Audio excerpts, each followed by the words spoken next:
Working in the restaurant industry, I've had many customers that tell me they are finished eating while there is still a fair amount of the food left on their plate.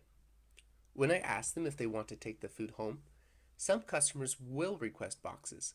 However, many others will tell me that they do not want it. As the restaurant where I work does not have any special plan for unwanted food, it all goes into the trash with everything else. Then, at the end of every night, multiple trash bags filled with food are simply thrown into the dumpster in order to be sent off to landfills.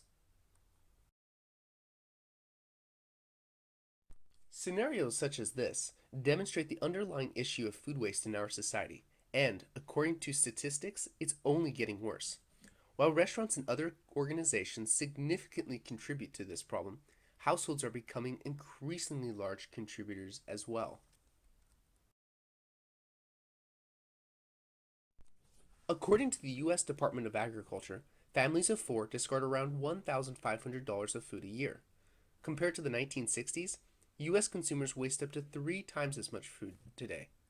By 2000, the amount of food being wasted per year was at 29 million tons, and today it's at roughly 35 million tons.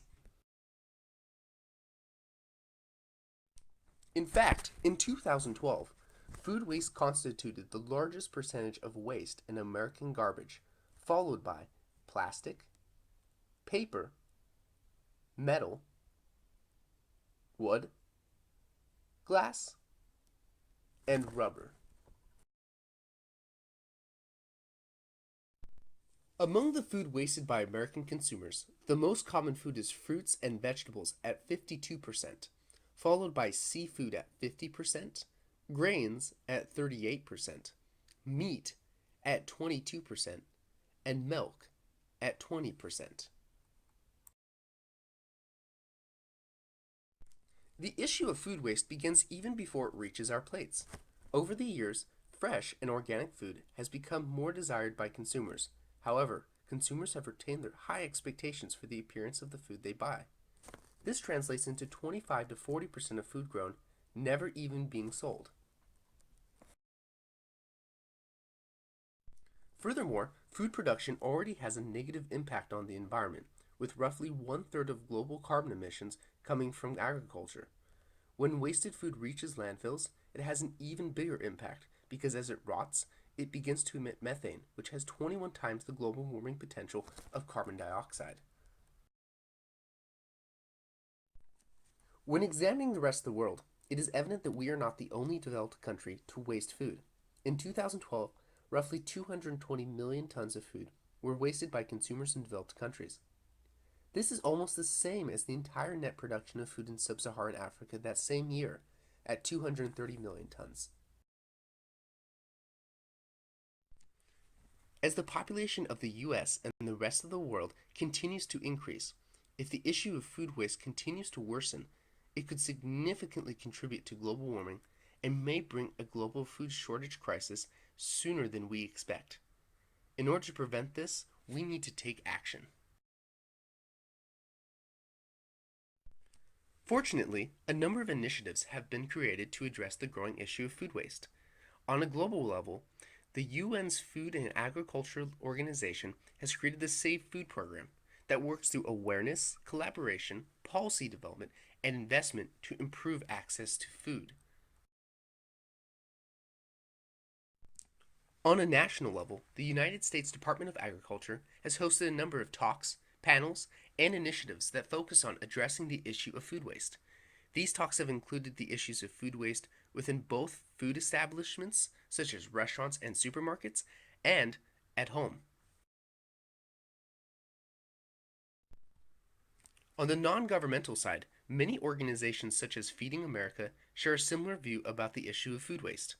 Feeding America is a nationwide network of more than 200 food banks that fights to end hunger in the US and has consistently fought to facilitate awareness about food waste and what people can do to reduce their impact. On a corporate level, the Grocery Manufacturers Association, Food Marketing Institute, and the National Restaurant Association created the Food Waste Reduction Alliance in 2011 to reduce the amount of food wasted within major industries. They work with organizations like Feeding America and companies such as Campbell's and the Cheesecake Factory. These initiatives have helped facilitate action. In 2012, Doug Roch, the former president of Trader Joe's, opened a non-profit grocery store in Boston that sells surplus and aging food to low and middle income families. As mentioned before, a lot of food is thrown away for not meeting the customer standards, and this is one way to address that. Even when food is thrown away, rather than being taken to a landfill, it could be used to generate energy.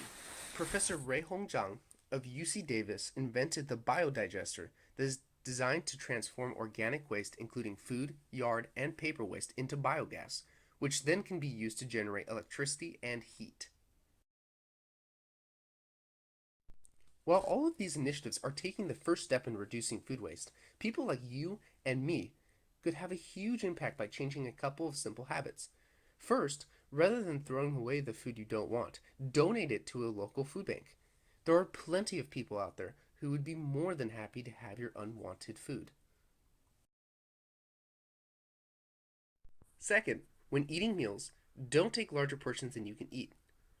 While this does sound fairly obvious, many people in restaurants and at home will simply throw away the food that they can't finish rather than saving it for later. This means that not only are you wasting food, but you are essentially throwing away your money.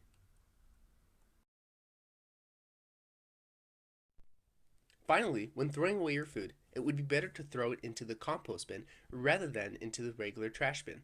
Companies such as BioBag have created containers and bags that you can use to separate food scraps from other waste to make sure that it reaches the compost bin. That way, your waste becomes compost rather than emitting methane in landfills. Through organizations and individuals taking action, we could significantly decrease food waste in the US and become a leader in reducing food waste around the world. That way, we could begin to focus on helping to bring food to those who need it while helping ourselves and the environment.